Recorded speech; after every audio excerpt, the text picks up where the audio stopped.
السلام عليكم ورحمة الله وبركاته. أهلا وسهلا بكم، يا رب تكونوا بخير. النهاردة كده هنعمل الفسيخ طريقة سهلة وجميلة.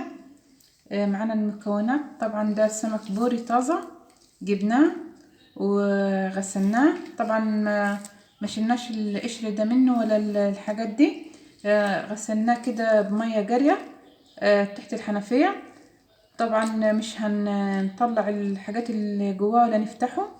غسلناه كده غسلة كويسة وسيبناه كده، حطيناه كده في مصفى. طبعا حطينا تحت المصفى كده صينية وبيتناه في التلاجة. يعني انا جبت ده بالليل وغسلته غسلة حلوة وشطفته ونضفته، بس ما فتحتوش ولا شلتش القشر ولا الزعانف دي. وبعد ما غسلته غسلة كويسة بمية جارية تحت الحنفية ووقفته كده في المصفى وبيته في التلاجة ليلة كاملة عشان نبدأ نشتغل فيه. طبعا السمك بوري لازم يكون طازة، ما ينفعش السمك اللي هو متلج.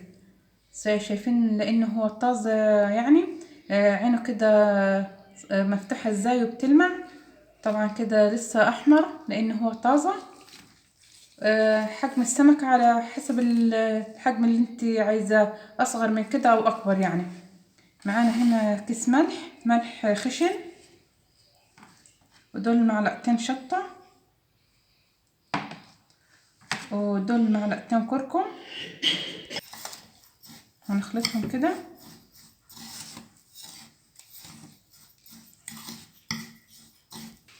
طبعا معانا كمية اكياس كده كتيرة عشان هنحتاج كذا كيس نحطه فوق بعض. طبعا معانا ورق جيلاتين اللي هو الاسترتش. نبدأ نشتغل. بسم الله الرحمن الرحيم. هنمسك كده السمكة. بسم الله الرحمن الرحيم. نبدأ نحشي الملح والكركم. طبعا كده كويس. لازم تتأكدي ان السمك بتاعك نشف من المية تماما وتصفى كويس.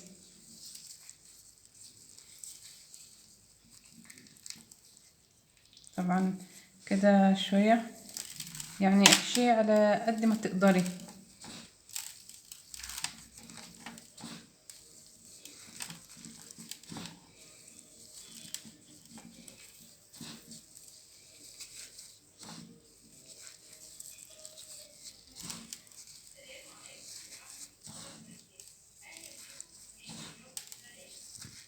طبعا لازم نكبس الخياشيم بتاعته ملح، كبسة كده حلوة.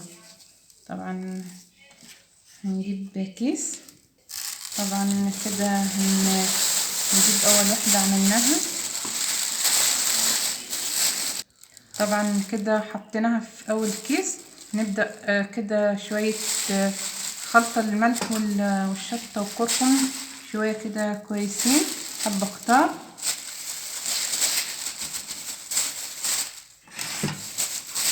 يعني كتري ملح عشان يحفظهولك يفضل معاكي فترة طويلة.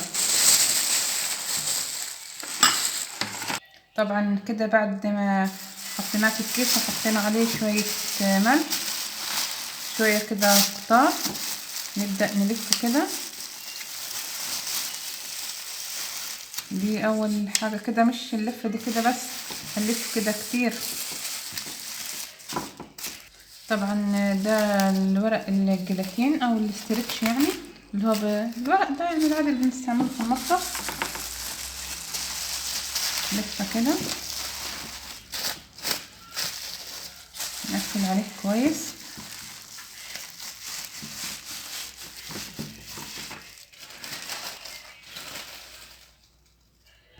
طبعا كده الثاني يعني لف كده لوحده حوالي 7 أو 8 أكياس.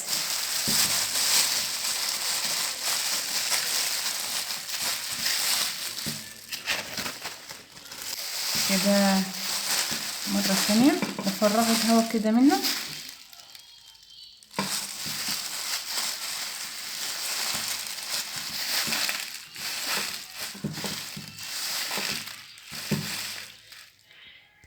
طبعا كده ببلاستر.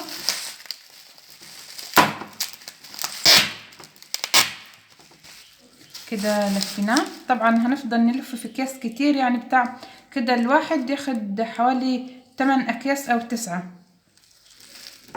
طبعا كده هنبدأ نعمل واحدة تاني. طبعا كده نضغط عليها كده طبعا عشان لما تستوي معاك الفسيخ كده لحمه طري من جوه. الضغطة دي حاجة جميلة جدا، انها بتخلي اللحمة كده بتاعته طرية جدا لما يستوي. نبدأ كده نحشي. بسم الله الرحمن الرحيم.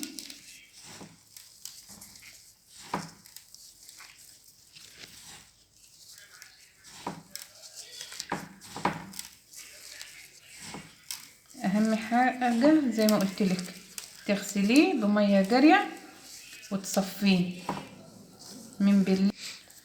طبعا ولو العكس، لو انت جبتيه الصبح تصفيه من الصبح بالليل.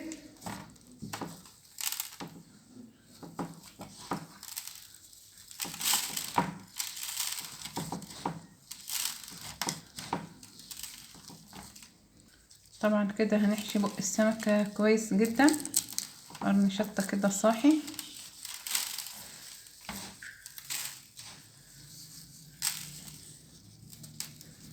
طبعا كده كيس شوية ملح، ننزل السمكة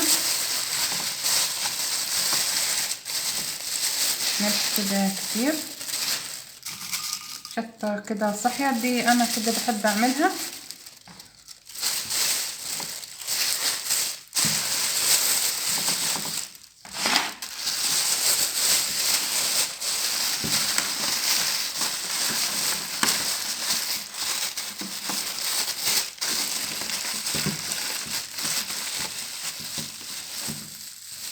طبعا هنلفه بقى كده في ورق الجيلاتين، وزي ما قلت لك كل واحدة في 5 اكياس او 6 على قد ما تقدري، وهنكمل كل الكمية بنفس الطريقة. طبعا كده خلصنا كل الكمية. جبنا كده كيس كبير، انا كده كل الكمية اللي احنا حشيناها. طبعا لفيناها في اكياس، طبعا لفيناها في اكياس كتير جدا جدا جدا، يعني دول خدوا كده حوالي مني 20 كيس. نبدأ كده نفرغ الهواء.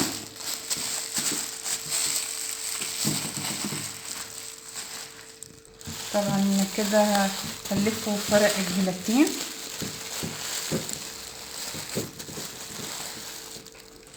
كده، مرة بالعرض ومرة بالطول.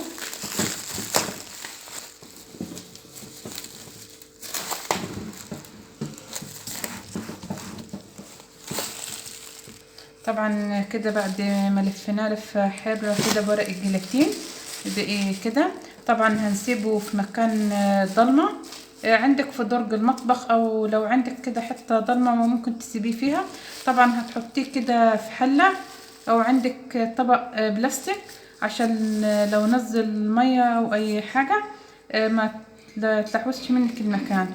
طبعا احنا لفينه كده لفة كويسة، مش هينزل اي مية ولا اي حاجة. هسيبه كده طبعا كل يومين كده او 3 تقلبيه على الجنب ده على الجنب ده عشان يستوي كله مع بعضه. وطبعا هنفتح عليه قدامكم، وبعد ما هنفتح عليه هنقول لكم خد كام يوم واستوى. والسلام عليكم ورحمة الله وبركاته.